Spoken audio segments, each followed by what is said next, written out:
Bonjour à toutes et à tous. Alors aujourd'hui, je vais vous parler du cinéma à la clé. On va vous parler également de l'intéressement, puis des élections, les deux élections qui arrivent.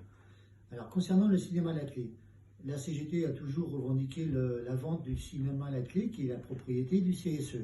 Cependant, la CGT a toujours revendiqué que le CSE dialogue avec l'association Home Cinéma, qui occupait les lieux, qui avait un projet culturel et économique complet.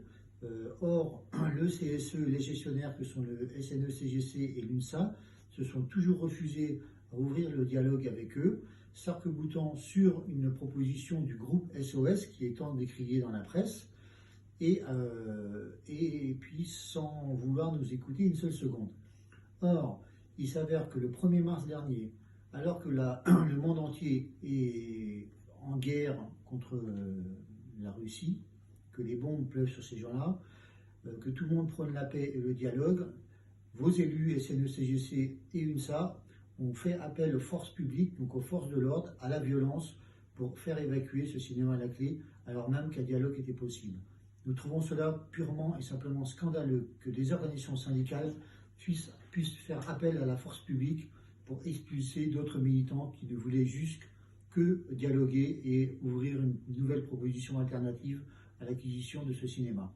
Vous en jugerez par vous-même.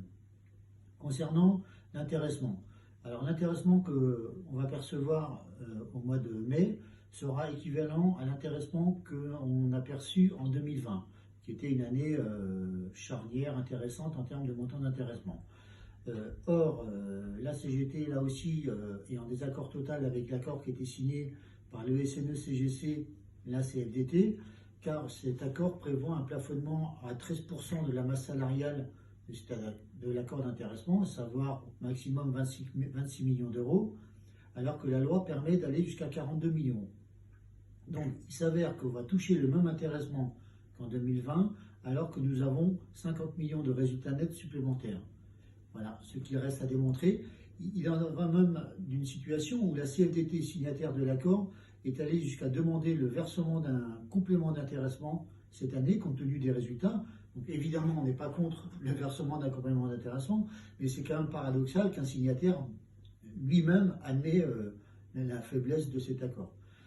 Voilà les nouvelles concernant les élections. Alors nous allons avoir deux élections dans les mois à venir. Donc à partir du 28 mars, l'élection de vos délégués à la mutuelle.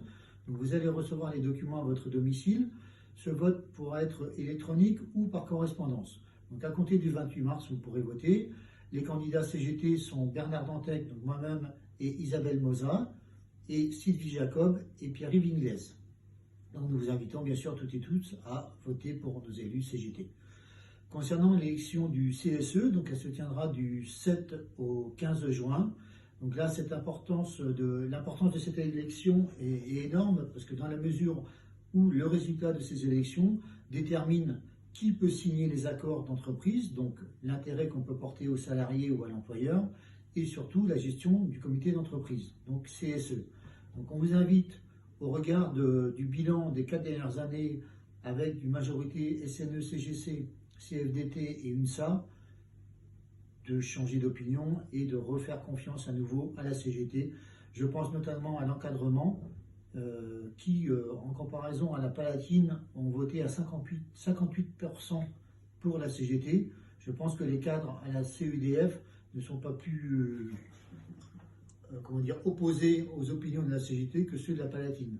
Donc on vous invite vraiment tous et toutes à fortement vous orienter vers la CGT. C'est l'intérêt supérieur des salariés, dans le cadre de l'intérêt supérieur de l'entreprise également, mais pas le seul intérêt de l'entreprise. Voilà, faites-nous confiance. Je vous souhaite une bonne journée et à très bientôt. Au revoir.